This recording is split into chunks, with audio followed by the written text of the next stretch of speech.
دیکھیے حضور پاک صلی اللہ تعالیٰ علیہ وآلہ وسلم کا ذکر خیر جب بھی کریں یا لکھیں تو صلی اللہ علیہ وآلہ وسلم یہ بھی لکھ سکتے ہیں، علیہ السلام بھی لکھ سکتے ہیں، علیہ الصلاۃ والسلام بھی لکھ سکتے ہیں،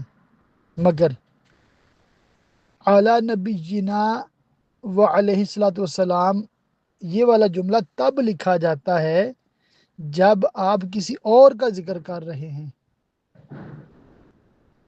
مثال ابھی اہل بیت کا ذکر کرتے ہیں، آپ کہتے ہیں حضرت علی اور آگے لکھتے ہیں اعلیٰ نبینا و علیہ الصلاۃ والسلام، یعنی کہ پہلے ہمارے نبی پر درود ہو، سلام ہو،